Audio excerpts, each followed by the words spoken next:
আনোয়ারের যুবক, 21 বছর বয়সী যুবক দৃঢ় কণ্ঠে জবাব দিয়ে বলল, আপনারা আমাকে যতই নানান ধরনের কথাবার্তা শিখাইয়া দেন না কেন, আমি আপনাদের কোনো কথা শুনতে রাজি না। আমি আদালতের মধ্যে জজের সামনে দাঁড়ায়া আমি পরিষ্কার কণ্ঠে এই কথাটাই বলবো, যখন ওই বেয়াদব কুলাঙ্গার রাজপালকে হত্যা করেছি তখন আমার ব্রেইন 100% সঠিক ছিল। আমার ব্রেইনের মধ্যে কোনো সমস্যা ছিল না। আমার চিন্তা ছিল এটা, সর্বকালের সর্বশ্রেষ্ঠ মহামানব মুহাম্মদুর রাসূলুল্লাহ সাল্লাল্লাহু আলাইহি ওয়াসাল্লামের চরিত্রে যে কুলাঙ্গার আঘাত করে বই প্রকাশ করেছে, ওই কুলাঙ্গারের পৃথিবীর মধ্যে বসবাস করার কোনো অধিকার নাই। এটা বুঝে শুনেই আমি তাকে মার্ডার করে ফেলেছি। বলেন না আল্লাহু আকবার। এটা বলার কারণে আমার যা সাজা হবে আমার কোনো আপত্তি নাই। সব উকিল অ্যাডভোকেটরা নানান কথা বোঝানোর পরেও কোনো কাজ হয় না।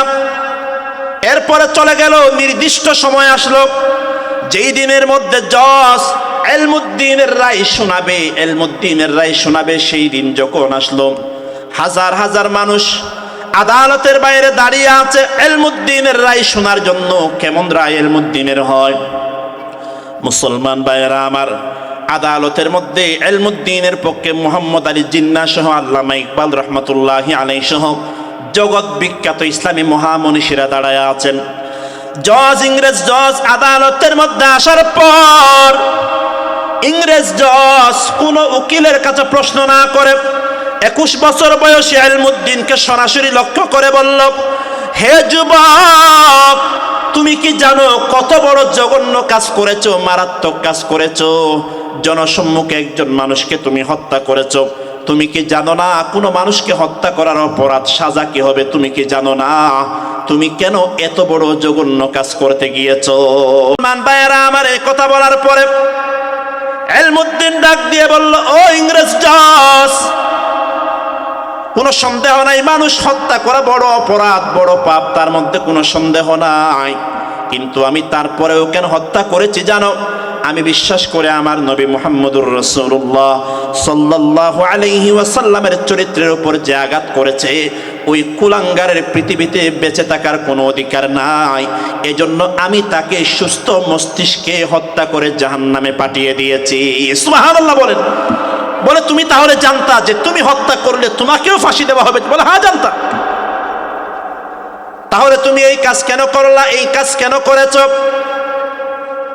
এই কথা বলার পর এলমুদ্দিন ডাক দিয়ে বলল, ও জজ, আমাকে তুমি একটা কথা বলো। জজকে প্রশ্ন করলো এলমুদ্দিন, এই যে আমাদের দেশের মধ্যে যেমন দেখবেন সরকারি অফিস আদালতের মধ্যে বড় বড় নেতাদের ছবি রাখা হয়, আগে এক নেতার ছবি রাখা হতো, এখন আরেক নেতার ছবি রাখা হয়। ভারতের মধ্যে মহাত্মা গান্ধীর ছবি রাখা হয়, ইংরেজদের মাথার উপরে তাদের বড় বড় লিডারের ছবি রাখা হয়। এলমুদ্দিন ইংরেজ জজকে প্রশ্ন করলেন, ও ইংরেজ জজ, আপনার মাথার উপরে যে আপনাদের মহান নেতার ছবি টাঙানো আছে, আপনি একটু বলেন দেখে, দুনিয়ার কোনো মানুষ আপনার নেতাকে যদি অবমাননা করে, আপনার নেতার যদি অসম্মান করে, আপনি এটা বরদাস্ত করতে পারবেন কিনা? ইংরেজ জজ বলে, আমি কখনোই বরদাস্ত করতে পারবো না। এই কথা বলার পর ওই এলমুদ্দিন ডাক দিয়ে বলে, ও ইংরেজ জজ, তোমার নেতার অবমাননা করলে, তোমার নেতার মান সম্মান হানি করলে তুমি বরদাস্ত করতে পারো না, অথচ আমার বিশ্বাস আকীদা হলো তোমাদের যতগুলা বড় বড় নেতা আছে, লিডার আছে, সবগুলাকে যদি এক পাল্লার মধ্যে দেওয়া হয়, আর এক পাল্লার মধ্যে আমার কলিজার টুকরা পয়গম্বর মুহাম্মদুর রাসূলুল্লাহ সাল্লাল্লাহু আলাইহি ওয়াসাল্লামের পায়ের সামান্য একটা নখ যদি দেওয়া হয়, আল্লাহর কসম তোমাদের সব বড় বড় নেতাদের চাইতে আমার নবীর পায়ের সামান্য একটা নখের মর্যাদা 1000 কোটি গুণে বেশি হয়ে যাবে। বলেন আল্লাহু আকবার। আমার নবীর সামান্য একটা নখের মর্যাদার সমান হবে না। তোমরা যদি তোমাদের এই সমস্ত নেতাদের অবমাননা যদি সহ্য করতে না পারো, আমি আমার নবীর অবমাননা কেমনে সহ্য করব? এজন্য আমি রাজপালকে হত্যা করে দিয়েছি।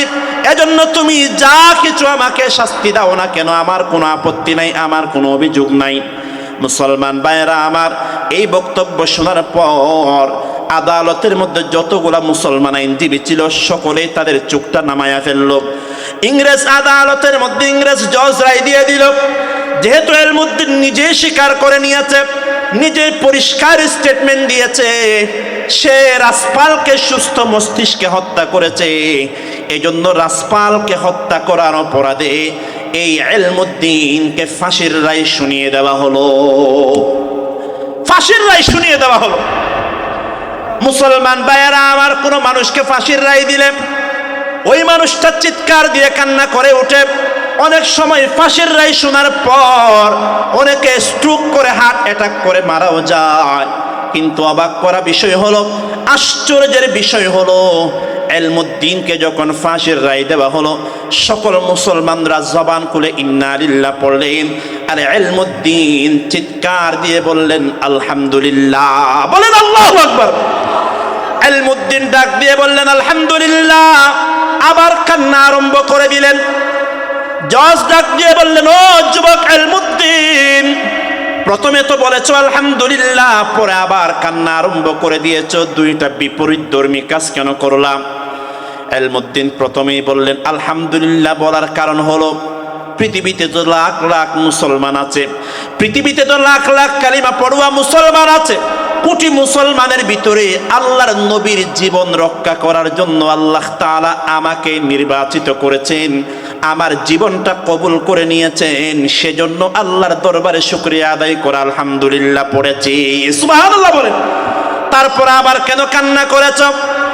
ইলমুদ্দিন ডাক দিয়ে বলেন, ও ইংরেজ জজ, কান্না করার কারণ হলো আমি আল্লাহর রাসূলের দরবারে, আল্লাহর দরবারে কান্না করার কারণ হলো এটা, আল্লাহ তো আমার জীবন দিয়েছেন, মাত্র একটা জীবন, একটা জীবন তো আমি আমার নবীর জন্য কুরবান দিয়ে মনে শান্তি পাবো না।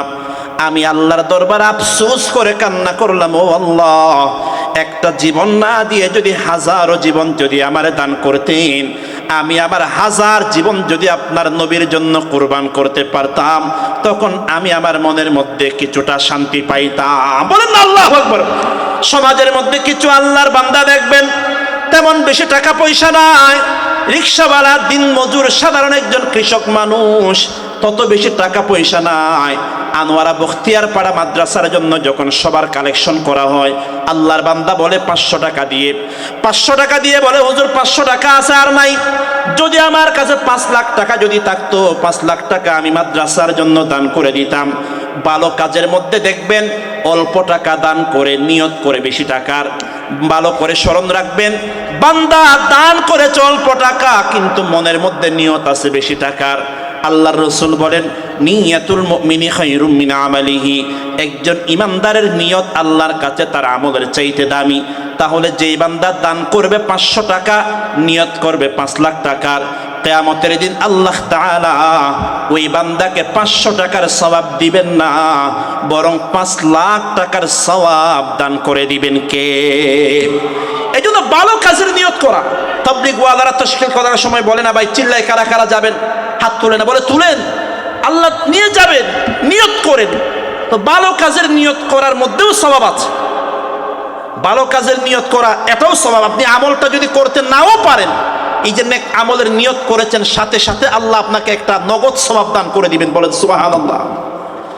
এজন্য মুসলমান ভাইয়েরা, ওই যুবক ইলমুদ্দিনও বলল, আল্লাহ একটা জীবন দিয়ে দুনিয়ার জমিনে পাঠিয়েছেন, একটা জীবন না দিয়ে হাজারো জীবন যদি আপনি আমারে দান করতেন, হাজারটা জীবন যদি আমি আপনার নবীর জন্য কুরবান করতে পারতাম, তাহলে আমি আমার মনের মধ্যে কিছুটা শান্তি পাইতাম।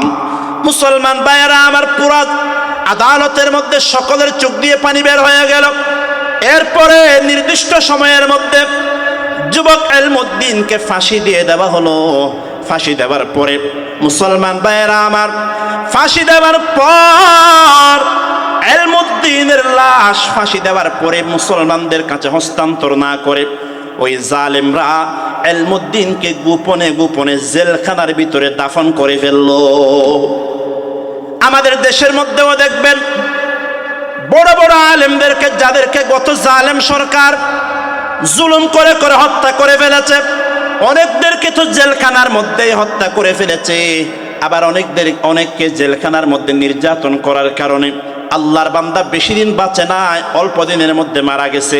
যেমন ধরেন হাটহাজারী মাদ্রাসার শেখুল হাদিস মুসলমান ভাইয়েরা আমার আল্লামা জুনাইদ বাবুনগরী রাহমাতুল্লাহি আলাইহিকে জেলখানার মধ্যে এত নির্মম নির্যাতন করার কারণে আল্লাহর বান্দার ইন্তেকাল হয়ে গেল।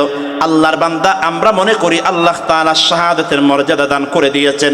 দেখবেন এই সমস্ত মানুষগুলার যখন ইন্তেকাল হয়, জালেমরা তাদেরকে জীবিত থাকতে যেমন ভয় পায়, মারা যাওয়ার পর তাদের জানাজার নামাজও মানুষদেরকে পড়তে দেয় না। ঠিক না? বড় করে বলেন না। জানাজার নামাজের মধ্যেও নানান ধরনের বাধা সৃষ্টি করে। কারণ এই সমস্ত মানুষগুলা যারা সারা জীবন ইসলামের জন্য, হকের জন্য যাদের উঁচু আওয়াজ ছিল, জালেমরা তাদের শুধু জীবদ্দশায় বই পায় তা না, মারা গেলেও জালেমরা তাদেরকে বই পেতে থাকে। ইলমুদ্দিনকেও ফাঁসি দেওয়ার পরে জেলখানার মধ্যে দাফন করে দেওয়া হলো। মুসলমানদের কাছে যখন এই সংবাদ আসলো ইলমুদ্দিনকে দাফন করে ফেলা হয়েছে, জানাজার সুযোগ দেওয়া হয় নাই, পুরো ভারতবর্ষের মধ্যে আবার আন্দোলনে উত্তাল হয়ে গেল। একদিন, 2 দিন, 10 দিন পর্যন্ত, 14 দিন পর্যন্ত লাগাতার আন্দোলন চলার পরে ইংরেজ সরকার বই পেয়ে গেল কি ব্যাপার। ইংরেজরা বাধ্য হয়ে ইলমুদ্দিনকে দাফন করার 14 দিন পরে আবার ইলমুদ্দিনকে যখন মাটি উত্তোলন করে যখন উত্তোলন করা হলো, 14 দিন কবরের ভিতরে থাকার কারণে ইলমুদ্দিনের শরীরের সামান্য একটা অংশও নষ্ট হয় নাই। বলেন না সুবহানাল্লাহ। শরীরের মধ্যে কোনো ধরনের পোকামাকড় কিছুই খেতে পারে না। 14 দিন পর ইলমুদ্দিনকে যখন মুসলমানদের কাছে হস্তান্তর করা হলো, লাখ লাখ মানুষ, ওই যুগের মধ্যে তো এই জামানার মতো মোবাইল ফেসবুক ছিল না, লাখ লাখ এতগুলো মানুষ উপস্থিত হয়ে গেছে। ইলমুদ্দিনের বাবা ছিলেন একজন সাধারণ রাজমিস্ত্রি। সেই আল্লামা ইকবাল রহমতুল্লাহি আলাইহিকে অনুরোধ করলেন, হুজুর আপনি একটু আমার ছেলের জানাজার নামাজ পড়ায়া দেন। আল্লামা ইকবাল রহমতুল্লাহি আলাইহি মুসলমানদের একজন শ্রেষ্ঠতম কবি, শ্রেষ্ঠতম শায়ের। ওনার কাছে ওনার আব্বা ইলমুদ্দিনের বাবা যখন আবেদন করলেন, হুজুর আপনি আমার ছেলের জানাজাটা পড়ায়া দেন, আল্লামা ইকবাল রহমতুল্লাহি আলাইহি কান্না করে বললেন, ও ইলমুদ্দিনের বাবা, তোমার ছেলে 21 বছর বয়সে যে কাজ করে গেছে, আমি ইকবাল এত বড় কবি হইয়াও সে কাজ করতে পারি নাই। তোমার ছেলের জানাজার নামাজ পড়ানোর মতো যোগ্যতা আমার কাছে নাই। সুবহানাল্লাহ বলেন না। মুসলমান যুবক ভাইয়েরা আমার, চিন্তা করে দেখেন, 21 বছর বয়সী একজন যুবক, 21 বছর বয়সে আমার মতো আপনার মতো একজন যুবক, সেও তো চাইলে আমার মতো আপনার মতো দুনিয়ার নানান ধরনের কাজের মধ্যে ব্যস্ত থাকতে পারত। সেও তো চাইলে আমার মতো আপনার মতো বেঈমানদের ভালোবাসা বুকের মধ্যে নিয়ে ঘুমাইতে পারত। আজকে যুবক ভাইয়েরা চিন্তা করে দেখেন, আমাদের যুবকদের পরিস্থিতি অবস্থা দিন দিন কত অবনতির দিকে যাচ্ছে। অথচ দুনিয়ার মধ্যে যুবকরা হলো সেই সমাজ যারা চাইলে একটা দেশের অবস্থা যেমন পাল্টাইতে পারে, আবার চাইলে পুরা দেশের অবস্থাও ধ্বংস করে দিতে পারে। ঠিক না? বড় করে বলেন না। সকলে একটু মোহাব্বত নিয়ে জিকির করি, লা ইলাহা, জোরে লা ইলাহা। আপনাদের বখতিয়ার পাড়ায় জিকির বড় আওয়াজ দিয়ে করা কি কবিরা গুনাহ? কি বলেন, সগীরা গুনাহ? রাস্তায় কি পুলিশ, বিজিবি, আর্মি দাঁড়ায় আছে যে আমাদের জিকিরের আওয়াজ পুলিশের কানে গেলে আমাদের গ্রেফতার করবে? একটু জবান খুলে বলতে হবে, ইমানদারের জিকিরের আওয়াজ ছোট হবে না বড় হবে? আরো চিৎকার দিয়ে বলতে হবে, ইমানদার কি শিয়াদের জাতি না সিংহের জাতি? ও আনোয়ার আর মুসলমান, যতদিন পর্যন্ত মুসলমানদের ঈমানের আওয়াজ বড় ছিল, জিকিরের আওয়াজ বড় ছিল, নারে তাকবীরের স্লোগান বড় ছিল, দুনিয়ার কোন বেঈমান, নাস্তিক, মুরতাদ মুসলমানের দিকে চোখ তুলে তাকানোর সাহস পায় না। ঠিক না? বড় করে বলেন না। আজকে আমাদের ঈমানের আওয়াজ ছোট হওয়ার কারণে, জিকিরের আওয়াজ ছোট হওয়ার কারণে, নারে তাকবীরের স্লোগান দুর্বল হওয়ার কারণে দুনিয়ার বেঈমান, নাস্তিক, মুশরিক, মুরতাদদের কাছে মুসলমানদেরকে লাঞ্ছিত এবং অপদস্থ হওয়া লাগে। ঠিক না? বড় করে বলেন। মুসলমান ভাইয়েরা, বেশি দূরে যাওয়ার প্রয়োজন নাই। সাহাবীদের জীবনী তো আমরা জানি, এত দূরে যাওয়ার প্রয়োজন নাই। আপনি আমাদের সময়ের অবস্থা দেখেন, মুসলমানদের ভিতরে যখন ঈমানের জজবা আসবে, কাফেররা যতই পাওয়ারফুল হোক না কেন, শক্তিশালী হোক না কেন, মুসলমানের ঈমানের তাকবীরের সামনে, নারে তাকবীরের সামনে দুনিয়ার কোনো পাওয়ারফুল কাফেররাও এক সেকেন্ডের জন্য টিকতে পারবে না। ঠিক না? বড় করে বলেন না। আমাদের সামনে তো জ্বলন্ত উদাহরণ আছে। বর্তমান বিশ্বের যে সুপার পাওয়ার আমেরিকা, যে আমেরিকার কথায় পুরা দুনিয়া উঠে আর বসে, সেই আমেরিকা গত 19 বছর ধরে একটা দেশ যার নাম হলো আফগানিস্তানের উপর জুলুম করেছে, বোমা বর্ষণ করেছে, এত সুন্দর দেশটাকে তছনছ করে ফেলেছে। এত জুলুম করার পরেও আফগানিস্তানের মুসলমানরা আমেরিকার সামনে মাথা নত করে নাই, আমেরিকার সামনে পরাজয় বরণ করে নাই, বরং আফগানিস্তানের মুসলমানদের কাছে যা ছিল তা নিয়ে লড়াই করেছে, সংগ্রাম করেছে, আমেরিকার দাঁত ভাঙা জবাব দিয়েছে। যার কারণে আমরা কি দেখলাম, গত কয়েক বছর আগে বর্তমান বিশ্বের সুপার পাওয়ারের মালিক হওয়ার পরেও সেই আমেরিকাকে আমরা দেখলাম আফগানিস্তানের জমিন থেকে চোরের মতো, শিয়ালের মতো পালিয়ে যেতে বাধ্য হয়েছে। ঠিক না? বড় করে বলেন না। এটাই হলো মুসলমানদের ঈমানের পাওয়া। এজন্য আজকে আমাদের ঈমানের পাওয়ার দুর্বল হওয়ার কারণে আমাদেরকে দুনিয়ার বেঈমানদের কাছে লাঞ্ছিত হওয়া লাগে। এজন্য মুসলমানের সবচেয়ে বড় পাওয়ারের নাম হলো ঈমানের পাওয়ার। এজন্য সকলে একটু মুহাব্বত নিয়ে জিকির করি, লা ইলাহা জোরে লা ইলাহা ইল্লাল্লাহ, লা ইলাহা সুবহানাল্লাহ ওয়ালহামদুলিল্লাহ, জোরে লা ইলাহা।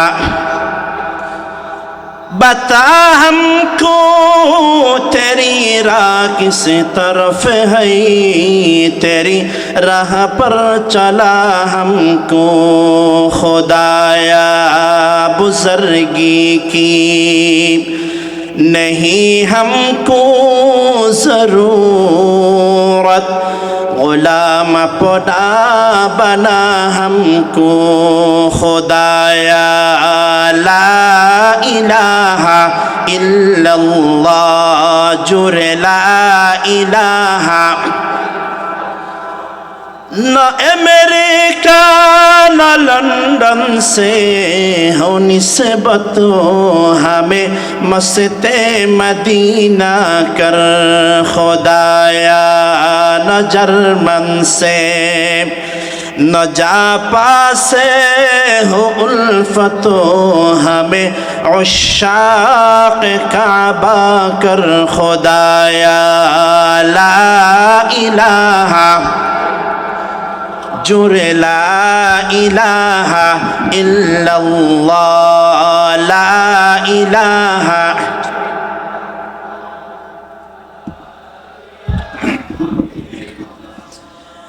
ला इलाहा इल्लल्लाह मुहम्मदुर রাসূলুল্লাহ।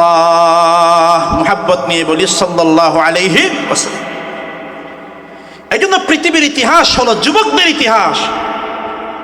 একটা সমাজ উন্নতির দিকে যাওয়ার জন্য প্রয়োজন হলো যুবকদের সাহস আর কাজ করার আগ্রহ। এই জন্য মুসলমান ভাইয়েরা, মুসলমানদের একজন বীর সিপাহ সালারের নাম ছিল সুলতান সালাহুদ্দিন আইয়ুবী রাহমাতুল্লাহি আলাইহি। যে বাইতুল মুকদ্দাস ছিল মুসলমানদের প্রথম কিবলা, যে বাইতুল মুকদ্দাসে গত ঈদের কুরবানির নামাজ পড়তে দেওয়া হয় নাই, মসজিদের মধ্যে বিশাল তালা মেরেছে, তালা মেরে রেখেছিল ইসরায়েলের হানাদার জালেমরা। যে বাইতুল মুকদ্দাসের দিকে আল্লাহর নবী দীর্ঘ সময় পর্যন্ত মদিনাতে আসার পরে প্রায় 17 মাস বাইতুল মুকদ্দাসকে কিবলা বানিয়ে নামাজ পড়েছেন,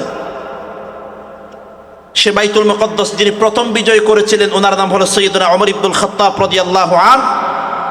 আর দ্বিতীয়বার যিনি বাইতুল মুকদ্দাস বিজয় করেছিলেন তার নাম ছিল ফাতিহে বাইতুল কুদস মুকদ্দাস সুলতান সালাহুদ্দিন আইয়ুবী রাহমাতুল্লাহি আলাইহি। আনোয়ারার যুবক ভাইয়েরা, বখতিয়ার পাড়ার মুসলমান ভাইয়েরা, সুলতান সালাহুদ্দিন আইয়ুবী রাহমাতুল্লাহি আলাইহি বারবার বলতেন, কোন সমাজকে যদি ধ্বংস করে দিতে চাও, কোন সমাজকে যদি অধঃপতনের দিকে নিয়ে যাইতে চাও, তাদেরকে বোমা মারার দরকার নাই, তাদেরকে হত্যা করার দরকার নাই, ওই সমাজের যুবকদেরকে ধ্বংস করে দাও। তাদের চরিত্র যদি নষ্ট করা যায় তাহলে অটোমেটিকভাবে পুরো সমাজটাই ধ্বংস হয়ে যাবে। এজন্য তার নজির আমরা বাংলাদেশের মধ্যেও দেখলাম। 24 চব্বিশের যে আন্দোলন হয়েছে, যে আন্দোলনের মধ্যে আমাদের দেশের যুবকেরা, তরুণেরা, আমাদের স্কুল কলেজ মাদ্রাসার বাইরা যারা নিজেদের জীবন দিয়ে, নিজেদের রক্ত দিয়ে আমাদেরকে দ্বিতীয়বার স্বাধীনতা এনে দিয়েছেন, তারা ছিলেন আমাদের দেশের যুবক ভাইয়েরা। বোঝা গেল যুবকরা যখন ঠিক হয়ে যায়, পুরো সমাজটাকে আল্লাহ তাআলা ঠিক করে দেন। আনোয়ারার মুসলমান ভাইয়েরা বলতে চেয়েছিলাম, ও আনোয়ারার যুবক গাজী ইলমুদ্দিন শহীদ রহমতুল্লাহি আলাইহি 21 বছর বয়সী একজন যুবক, তার সিনার মধ্যে কেমন নবীর প্রেম ছিল, কেমন নবীর আশেক ছিলেন, নবীর ভালোবাসা ছিলেন। আর আজকে আমি আপনিও নবীর আশেক বলে দাবি করি, আমি আপনিও নিজেকে নবী প্রেমিক বলে দাবি করি, কিন্তু আমার মাথা থেকে পা পর্যন্ত যদি তাকানো হয়, আল্লাহর কসম পুরা বডির মধ্যে নবীর আদর্শের সামান্যতম কিছু আমার ভিতরে পাওয়া যায় না। ঠিক না বলেন না? বিশেষ করে যুবক ভাইয়েরা, সামনে যে বিশ্বকাপ ফুটবল খেলা আসতেছে, বিশ্বকাপ ফুটবল খেলা যেটাকে বলা হয়, এটা আসলে বিশ্বকাপ না। আমাদের বড় বড় ওলামায়ে কেরামরা বলেন এটার নাম হলো বিশ্বপাপ। ঠিক না? বড় করে বলেন না, এটার নাম হলো বিশ্বপাপ। বলে কেন?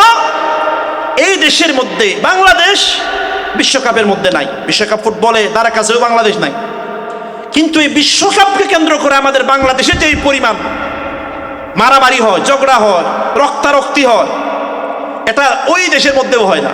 গতকাল দেখলাম ব্রাহ্মণবাড়িয়া 2 গ্রামের মধ্যে মারামারি হয়ে গেছে, একটা ব্রাজিলের সমর্থক আর একটা আর্জেন্টিনার সমর্থক। আপনি নিউজের মধ্যে দেখেন ব্রাজিল আর্জেন্টিনার মধ্যেও তাদের দেশ নিয়ে মারামারি হয় না, আর আমরা কত হাজার কিলোমিটার দূরে মারামারি আছে ব্রাজিল নিয়ে আর আর্জেন্টিনা নিয়ে। নিউজ দেখবেন না গত কয়েকদিনের ভিতরে, সামনে কয়েকদিন আছে বিশ্বকাপ ফুটবল খেলা শুরু হইতে, কত ধরনের নিউজ যে আমাদের ভিতরে আসবে। বাইয়ে বাইয়ে মেরে এক ভাই আরেক ভাইয়ের মাথা ফেটে দিবে, জামাই বউরে তালাক দিয়ে ফেলবে, বউ ব্রাজিলের সাপোর্টার, জামাই আর্জেন্টিনার সাপোর্টার, মারামারি হয়ে বউ তালাক দিয়ে ফেলবে। নানান ধরনের ঘটনা আমাদের সমাজের মধ্যে হবে। ও দুনিয়ার যুবক, তুমি তোমার সিনার মধ্যে হাত দিয়ে বলো দেখি, যে বেঈমানদের জন্য তুমি মারামারি করলা, ওই বেঈমানরা যদি বেঈমানের অবস্থায় মরণ হয়, বলেন দেখি তাদের ঠিকানা জান্নাত হবে না জাহান্নাম হবে? অথচ আল্লাহর নবীর হাদিস আপনারা ভালো করে শুনে রাখেন।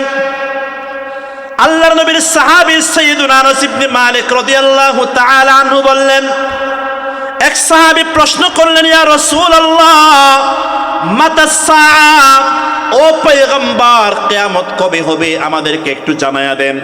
আল্লাহর পয়গম্বর বলেন, সাহাবী মা আদাত্তা লাহা, কিয়ামত কবে হবে এটা জেনে তুমি কি করবা? কিয়ামতের জন্য তোমার কি প্রিপারেশন আছে? কিয়ামতের জন্য তুমি কি প্রস্তুতি নিয়েছো? সাহাবী বলেন, ইয়া রাসূলুল্লাহ আমার তেমন বেশি নামাজ রোজার প্রস্তুতি নাই, বেশি নামাজ দোয়া পড়তে পারি নাই, কিন্তু একটা প্রিপারেশন আছে। ওয়ালাকিন্নী আহবাবতুল্লাহ ওয়া রাসূলা, আমি আল্লাহ এবং তার রসুলকে মহাব্বত করি, আল্লাহ এবং তার রসুলের ভালোবাসা আমার সিনায় পরিপূর্ণভাবে আছে। তখন আল্লাহর হাবিব বললেন, চিন্তার কোনো কারণ নাই, আল মারউ মাআ মান আহাব্বা। আল্লাহর হাবিব বললেন, যদি তোমার সিনার ভিতরে আল্লাহ এবং তার রসুলের ভালোবাসা থাকে, তাহলে কোনো টেনশন করিও না। দুনিয়াতে যাদেরকে মুহাব্বত করবা, কাল কিয়ামতের দিন তাদের সাথে তোমার হাসন হবে।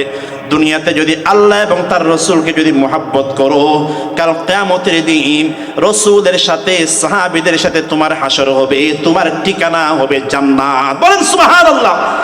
আর যদি দুনিয়ার যুবক ভাইয়েরা, যদি আমি ব্রাজিল আর্জেন্টিনার বেঈমানদেরকে সাপোর্ট করলাম, ওই সমস্ত ইহুদি খ্রিস্টানদেরকে যদি আমি সাপোর্ট করলাম, ওই ব্রাজিল আর্জেন্টিনার বেঈমানেরা, খ্রিস্টানেরা বেঈমান হওয়ার কারণে যদি জাহান্নামে যায়, আনোয়ারার যুবক তুমি একটু চিন্তা করো, তুমিও যদি তাদেরকে সাপোর্ট করো, আল্লাহর নবীর হাদিস অনুযায়ী তোমার ঠিকানাও হবে জাহান্নাম। বড় করে বলেন নাউজুবিল্লাহ, আর জবান খুলে বলেন না নাউজুবিল্লাহ। আলহামদুলিল্লাহ, আমাদের আজকের এই মাহফিলের প্রধান আকর্ষণ আল্লামা মুফতি সাঈদ আহমদ সাহেব দামত বরকাতুহুল আলী উপস্থিত হয়েছেন। আমি 1 মিনিটের ভিতরে শেষ করে দিচ্ছি। এজন্য প্রিয় ভাইয়েরা, নবীর আশিক হওয়া লাগবে, যুবক ভাইয়েরা নবীর প্রেমিক হওয়া লাগবে। বিশ্বকাপ আসলে দুনিয়ার কোনো মুসলমান এই পতাকা টাঙানো দেখবেন যে মাথার চুলের কাটিং বেঈমানদের মতো, কাপড়ের ডিজাইন বেঈমানদের মতো, আল্লাহর কসম তাদেরকে যদি ভালোবাসেন, তাদের আদর্শের অনুসরণ করেন, তারা যেমন জাহান্নামে হবে, যারা তাদের মুহাব্বত করবে তাদের ঠিকানাও হবে জাহান্নাম। জবান খুলে বলেন নাউজুবিল্লাহ। ফজরের নামাজ পড়তে উঠতে পারে না, বলে হুজুর অলসতার কারণে উঠতে পারেন না। এইবার তো মজা হয়েছে, বিশ্বকাপ ফুটবল খেলা অধিকাংশ হবে ভোর 4টার সময়। এখন দেখবেন সকলেই 4টার সময় উঠে যাবে। সারা বছর উঠতে পারে না। রমজানের মধ্যেও দেখবেন ঈদের নামাজ অনেকে পায় না। যখন সকাল সকাল ঈদের নামাজ দেয় 7টার সময়, চৌধুরী সাহেবের ছেলে ঘুম থেকে উঠে 10টার সময়, ঈদের নামাজ পায় না। হুজুর এত সকাল সকাল ঈদের নামাজ দিলে কেমনে পাবো? এই বছর বিশ্বকাপ পড়ছে 4টার সময়, একেবারে তাহাজ্জুদের সময়। যারা সারা জীবন ফজরের নামাজ পড়তে উঠতে পারে না, এরাও দেখবেন এখন 4টার আগে থেকে অ্যালার্ম দিয়ে একেবারে উঠে যায়। বলে কি বোঝা গেল ভাই? এই জন্য মুসলমান যুবক ভাইয়েরা, বেঈমানদের আদর্শের আমরা অনুসরণ করব না। তাদের জন্য লাফালাফি করা, তাদেরকে মোহাব্বত করা, তাদের মতো মাথার চুলের কাটিং বানানো, এইগুলোর জন্য মারামারি করা, বিতর্ক করা, এগুলো কোনো মুসলমানের সন্তানের কাজ হতে পারে না। ইহুদি খ্রিস্টানদের কাজ। এদেরকে ভালোবাসা ইহুদি খ্রিস্টানদের আলামত। আল্লাহ তাআলা আমাদেরকে, আমাদের দেশকে বিজাতীয় সংস্কৃতি থেকে, কাফেরদের ভালোবাসা থেকে আল্লাহ আমাদের সবাইকে হেফাজত করেন। সকলে বলি আমিন। আরো জবান খুলে বলেন আমিন। যা বলেছে আল্লাহ সর্বপ্রথম আমাকে, আমাদের সবাইকে আমল করার তৌফিক দান করেন। আল্লাহুম্মা আমিন। ওয়া আখিরু দাওয়ানা আলহামদুলিল্লাহি রাব্বিল আলামিন। আলহামদুলিল্লাহ আলহামদুলিল্লাহি ওয়া কাফা ওয়া সালামুন আলা ইবাদিহিল্লাযীনা ইসতাফা।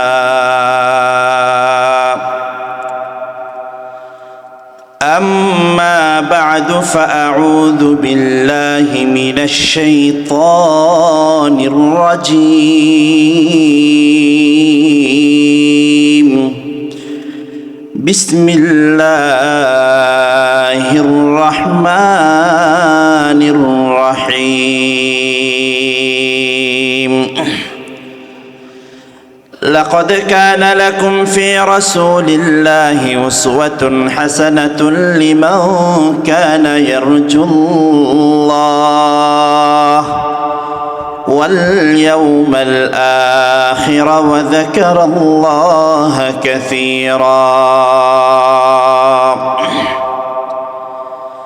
صدقت يا رب العالمين وصدق رسولك وحبيبك النبي الأمين.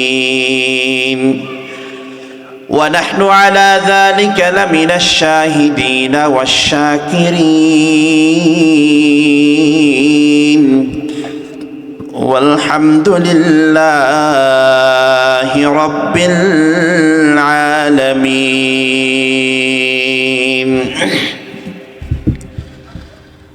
الحمد لله ثم الحمد لله. আনোয়ারা বখতিয়ার আবাবিল ইউথ অ্যাসোসিয়েশনের উদ্যোগে আয়োজিত আজকের এই ইসলামের রিসালত সম্মেলনের অত্র অধিবেশনের সম্মানিত অতিথিবৃন্দ, বিশেষ করে সারা বাংলাদেশের যে ঐতিহ্যবাহী বখতিয়ারপাড়া তারতিরুল কোরআন মাদ্রাসার সম্মানিত সদর মুহতামিম হযরতুল আল্লামা মাওলানা কারি ইসহাক সাহেব দামত বরকাতুহুল আলিয়া, উপস্থিত আছেন আজকের এই বিশাল শানের রিসালত সম্মেলনের সম্মানিত প্রধান অতিথি, শফি ফাউন্ডেশনের সম্মানিত চেয়ারম্যান জনাব জাবের শফি সাহেব সহ আমার মাতার তাজতুল্য সম্মানিত উলামায়ে কেরাম, মুরব্বিয়ান আযম, তালেবান উলুমে নবুয়ত এবং সর্বস্তরের তৌহিদি জনতা, পর্দার অন্তরালে সম্মানিত শ্রদ্ধেয় মা ও বোনেরা, মহান রব্বুল আলামিনের শাহী দরবারে সর্বপ্রথম শুকরিয়া জ্ঞাপন করি যে মহান রব্বুল আলামিন আমাদেরকে পৃথিবীর যাবতীয় কাজকর্ম থেকে অবসর করে কোরআনের মাহফিলে রাসূলুল্লাহ সাল্লাল্লাহু আলাইহি ওয়াসাল্লামের শান ও মান যেই মাহফিলে আলোচনা হবে এমন একটা বরকতময় মজলিসে উপস্থিত হওয়ার তৌফিক দিয়েছেন। এজন্য আমরা সকলেই মহান মালিকের দরবারে জবান খুলে উচ্চকণ্ঠে শুকরিয়া আদায় করে বলি আলহামদুলিল্লাহ। একটু জবান খুলে বলেন দেখি, আমাদেরকে কোরআনের মাহফিলে আসার জন্য তৌফিক দান করেছেন কে? আল্লাহ তাআলা যদি তৌফিক না দিতেন আমি আপনি আসতে পারতাম?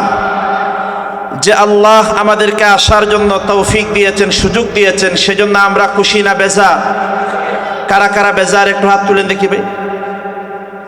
মাশাআল্লাহ, আমাদের সকলের শরীরের সাথে মনোযোগও ময়দানে উপস্থিত আছে। আল্লাহ তাআলা আমাদেরকে শেষ পর্যন্ত আখিরি মোনাজাত পর্যন্ত বসে আলোচনা শুনে আলোচনা অনুযায়ী আমল করে নিজেদের জীবনকে সমৃদ্ধ করার তৌফিক দান করেন, বলেন আমিন। যেহেতু এই ঐতিহ্যবাহী মাহফিল শানে রিসালাত সম্পর্কে মাহফিল, এই জন্য আমি আপনাদের সামনে কুরআনুল কারীমের একটি বহুল পরিচিত আয়াত তিলাওয়াত করেছি।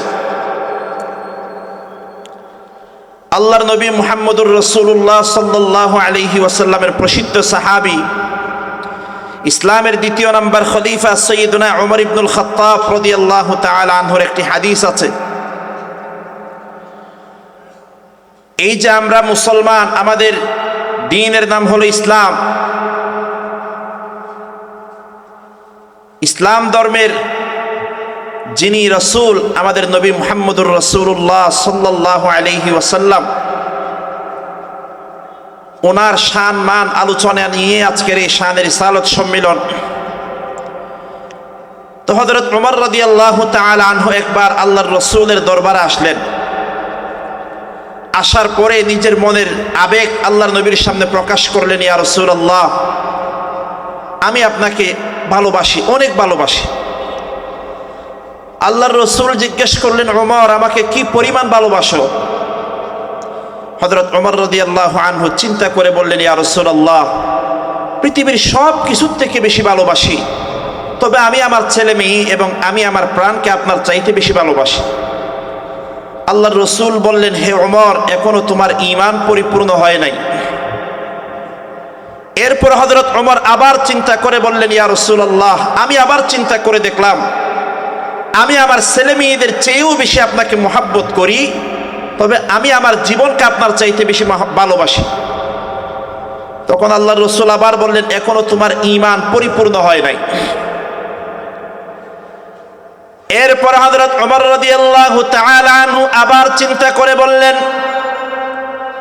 ইয়া রাসূলুল্লাহ, ইয়া হাবিবাল্লাহ, আমি আবার চিন্তা করে দেখলাম পৃথিবীর সব কিছুর চাইতে বেশি আমি আপনাকে মহাব্বত করি। শুধু তাই না, আমি ওমর, আমি আমার জীবনের চাইতেও বেশি আপনি নবীকে বেশি মহাব্বত করি। সুবহানাল্লাহ বলেন।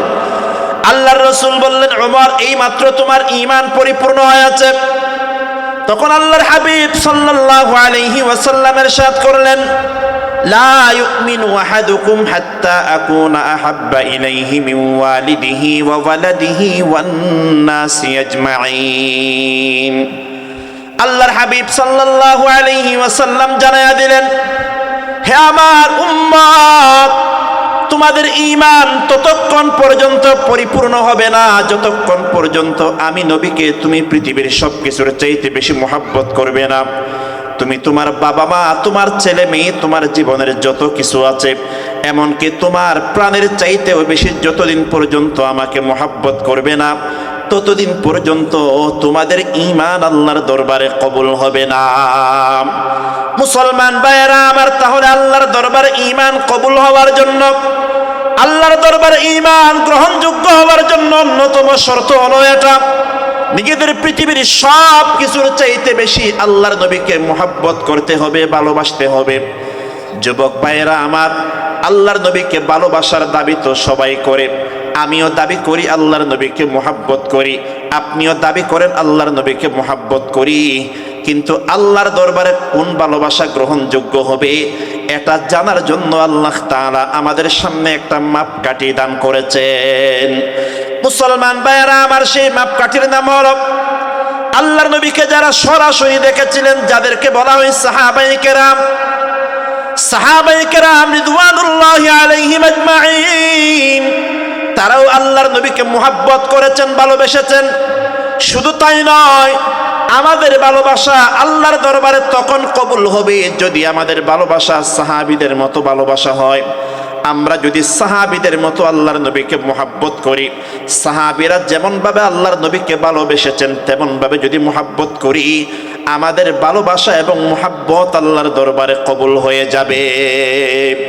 মুসলমান ভাইয়েরা আমার, সাহাবীদের সবগুলা ঘটনা বর্ণনা করলে তো রাতের পর রাত শেষ হয়ে যাবে, ঘটনা বর্ণনা করে সমাপ্ত করা যাবে না। আল্লাহর নবীর একজন সাধারণ সাহাবী ছিলেন, নাম ছিল আব্দুল্লাহ ইবনে যায়েদ রাদিয়াল্লাহু তাআলা। তত বেশি প্রসিদ্ধ সাহাবী না, একজন সাধারণ সাহাবী, যিনি ছিলেন কৃষক একজন সাহাবী, মদিনার গ্রামের মধ্যে বসবাস করতেন। সারা 12 মাস পুরা মাস মদিনা শরীফের মধ্যে মসজিদে নববীর মধ্যে আসার সুযোগ হতো না। মাসে একবার দুইবার আল্লাহর নবীর দরবারে আসতেন, বাকি সময়টা গ্রামের মধ্যে চাষাবাদ করে সময় কাটাতেন। মুসলমান ভাইয়েরা আমার, আব্দুল্লাহ ইবনে যায়েদ রাদিয়াল্লাহু আনহুর একটা ঘটনা কিতাবের মধ্যে আছে। উনি একবার বিলের মধ্যে কৃষি কাজের মধ্যে ব্যস্ত ছিলেন। এমন সময় একজন সাহাবী এসে বললেন, ও আব্দুল্লাহ, তুমি শুনেছ নাকি আল্লাহর রাসূল সাল্লাল্লাহু আলাইহি ওয়াসাল্লাম ইন্তেকাল করেছেন? এই সংবাদ তুমি পেয়েছো নাকি? আব্দুল্লাহ ইবনে যায়েদ বলেন, না, আমি তো শুনি নাই। তখন ওই সাহাবী বলেন, ও আব্দুল্লাহ, আমি নির্ভরযোগ্য সূত্রে সংবাদ পেয়েছি।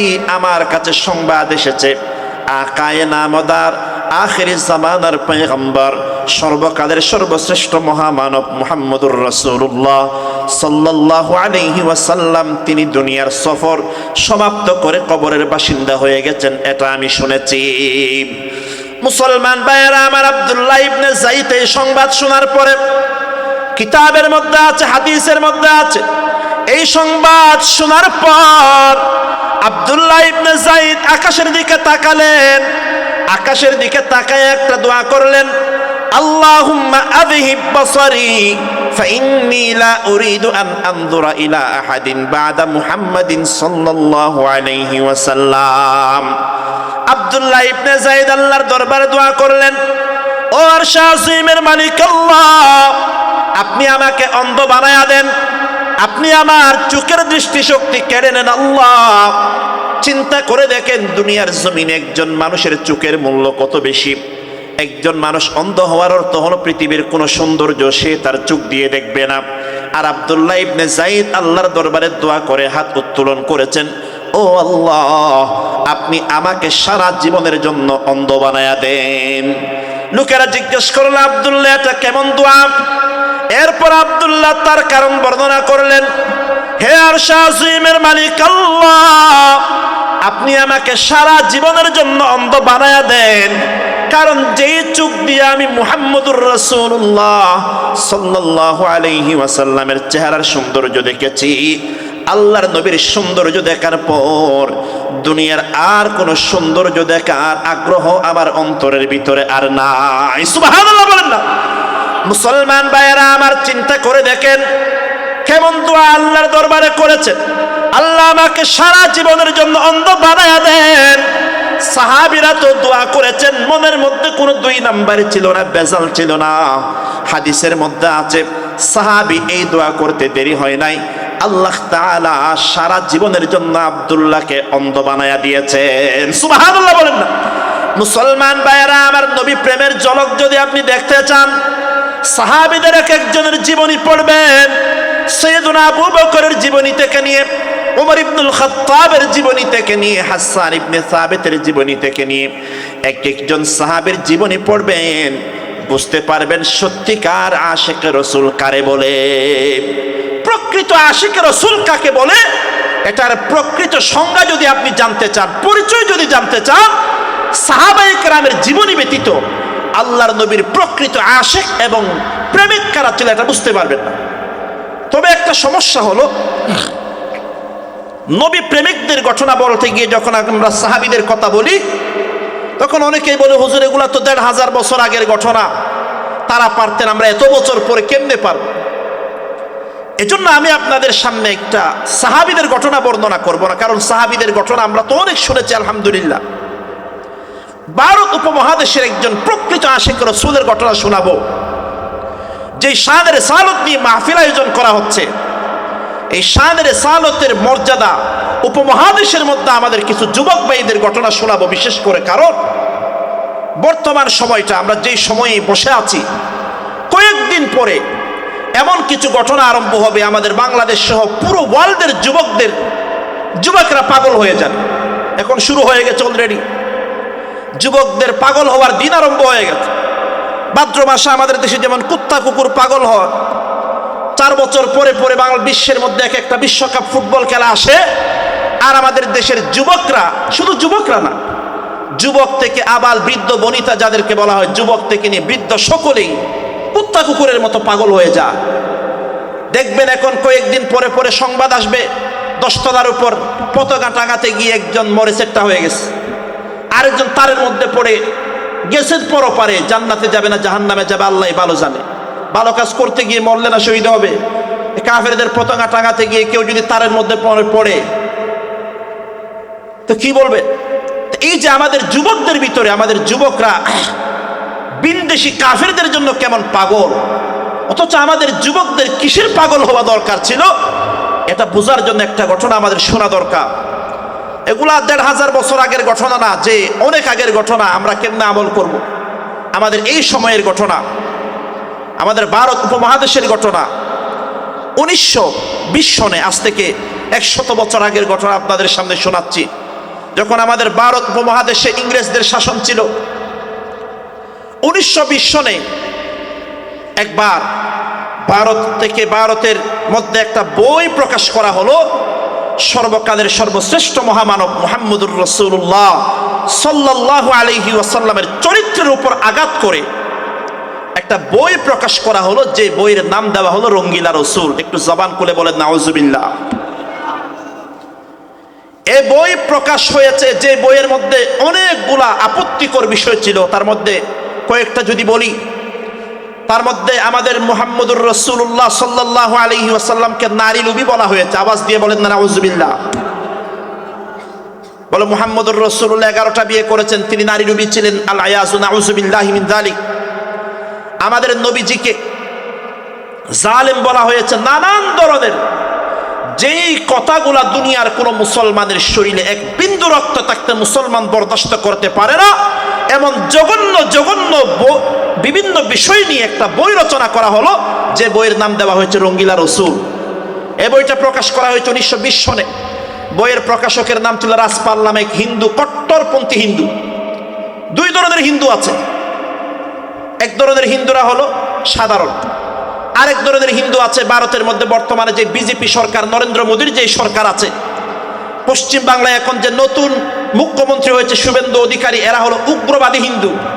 এদের চিন্তা চেতনা হলো পৃথিবীতে হিন্দু ছাড়া কেউ থাকতে পারবে না, একমাত্র হিন্দুরাই পৃথিবীতে থাকবে। বিশেষ করে মুসলমান নামে কোনো প্রাণীর অস্তিত্ব পৃথিবীর বুকে রাখা যাবে না। আওয়াজ দিয়ে বলেন নাউজুবিল্লাহ। ও বাংলাদেশের মুসলমান ভাইয়েরা, যুবক ভাইয়েরা, ইতিমধ্যে আপনারা জেনেছেন পশ্চিম বাংলায় নতুন সরকার গঠিত হয়েছে, 1 মাস 2 মাস হয় নাই।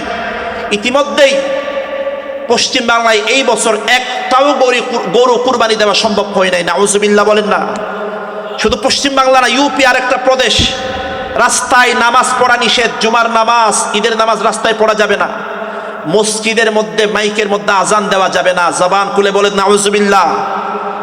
আমরা অমুসলিমদের সাথে যতই ভালো আচরণ করি না কেন, হিন্দুস্তানে, ভারত উপমহাদেশে এমন অবস্থা দিন দিন তৈরি হবে, গরু কুরবানি করা নিষিদ্ধ করা হয়েছে, রাস্তায় নামাজ পড়া নিষিদ্ধ করা হচ্ছে, মাইকে আজান দেওয়া নিষিদ্ধ করা হচ্ছে। এমন পরিস্থিতি তৈরি হবে, আল্লাহর নবী 1500 বছর আগে যে গজওয়াতুল হিন্দের ভবিষ্যৎবাণী করেছেন, সেই গজওয়াতুল হিন্দের পূর্বাভাস আমরা আস্তে আস্তে দেখতে পাচ্ছি। ঠিক না? বড় করে বলেন না। আল্লাহর নবী যেই 2টা সেনাবাহিনীর জন্য দোয়া করে গিয়েছিলেন, যে 2টা সেনাবাহিনী আসবে, জাইশ আসবে, তার মধ্যে একটা ছিল যারা ইসলামের ইতিহাসে প্রথম নৌবাহিনীতে ছিলেন, হযরত আমির মুআবিয়া রাদিয়াল্লাহু তাআলা আনহুর নেতৃত্বে। আরেকটা হলো গজওয়াতুল হিন্দ হবে। এই যুদ্ধের মধ্যে যারা অংশগ্রহণ করবে, আল্লাহ তাদের সবাইকেই জান্নাত দান করে দিবেন। বলেন সুবহানাল্লাহ। পরিবেশ তৈরি হবে পশ্চিম বাংলা থেকে পুরো ভারতের মধ্যে, সেই পরিবেশ তৈরি হচ্ছে। সেই ভারতের ইতিহাস বলছি। 1920 সনে একটা বই লেখা হলো রঙ্গিলা রসুল নামে। বইয়ের প্রকাশক ছিল রাজপাল। মুসলমান ভাইয়েরা আমার, ওই সময় ভারতবর্ষের মধ্যে ইংরেজদের রাজত্ব ছিল। এই বই ভারতবর্ষের মধ্যে প্রকাশিত হওয়ার পরে ভারতবর্ষের মুসলমানদের অন্তরটা কত বিক্ষত হয়ে গেল। মুসলমানরা এটা বরদাস্ত করতে পারলো না।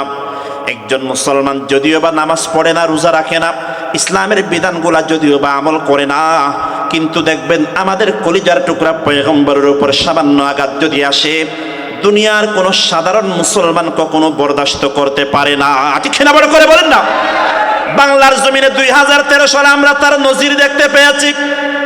2013 সালে বাংলার জমিনে যে অভূতপূর্ব সমাবেশ হয়েছিল, নবী প্রেমিকদের যে মহাসমাবেশ ঢাকার জমিনে আমরা দেখেছিলাম, শাপলা চত্বরে যে ইতিহাস বাংলার জমিনে নবী প্রেমিকরা রচনা করেছিল, তার মধ্যে শুধু মাদ্রাসার ছাত্ররা ছিলেন না, বরং এমন এমন সাধারণ মুসলমানরাও ছিলেন যারা অনেক সময় জুমার নামাজও পড়ে না, ইসলামের বিধানগুলোর উপর সঠিকভাবে আমল করে না, কিন্তু নবীর উপর জগৎ আঘাত এসেছিল, বাংলাদেশের সাধারণ মুসলমানরাও ঘরের মধ্যে বসে থাকতে পারে না। এটি খেলা বড় করে বলেন।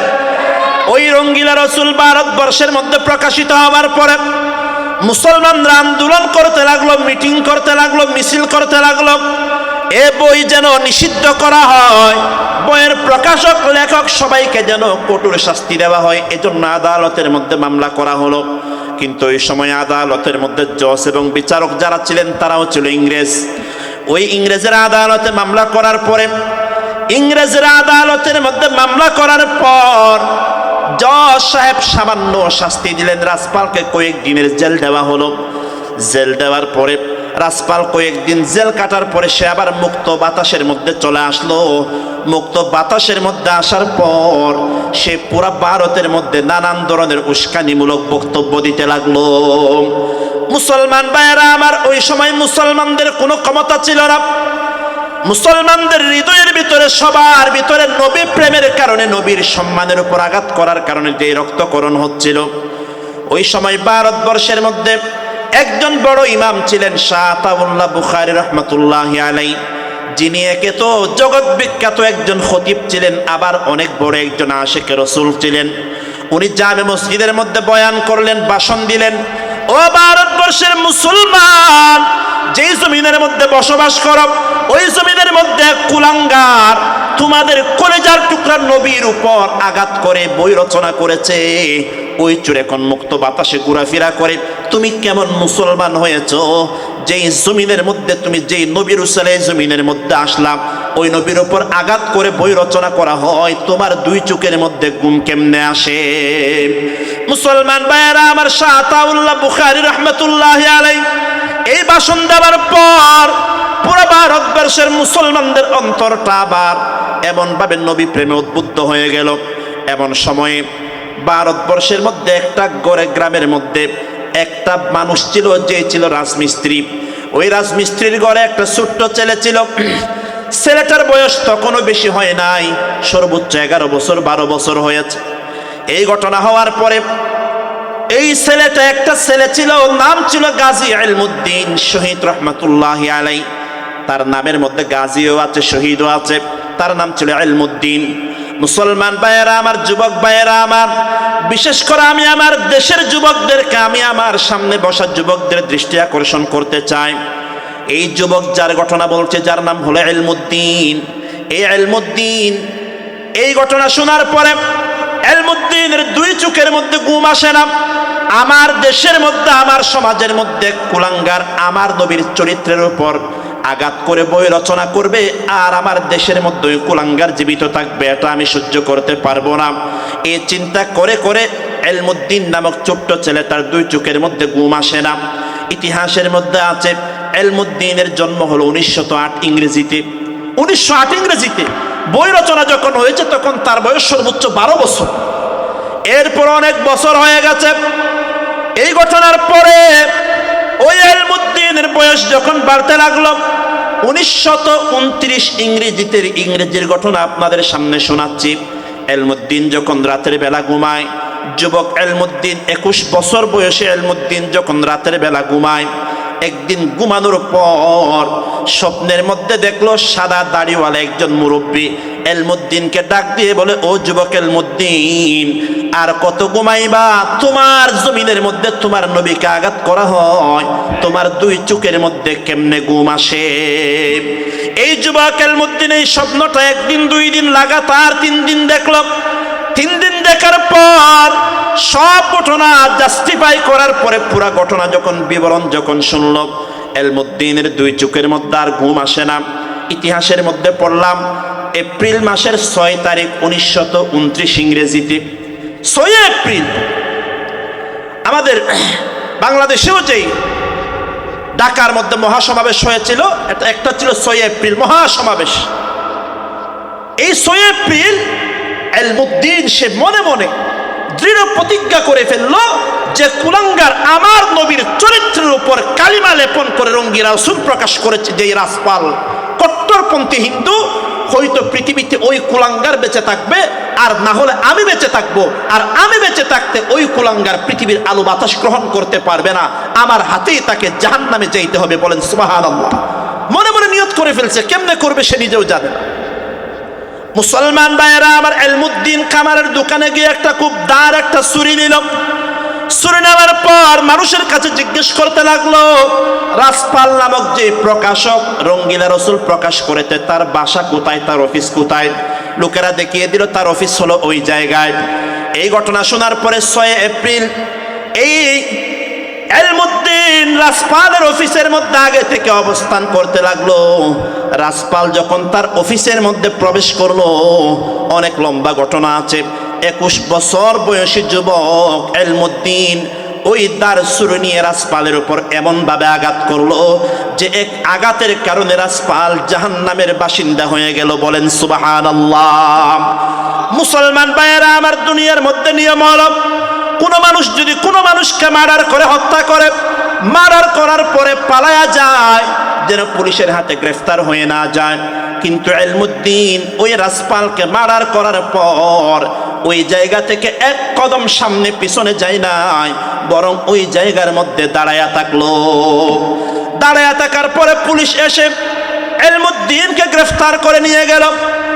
এলমুদ্দিন যে নবীর সাথে বেয়াদবি করেছে, যে রাসপাল তাকে যে মার্ডার করেছে, এই সংবাদ পুরো ভারতবর্ষের মধ্যে ছড়িয়ে পড়ল।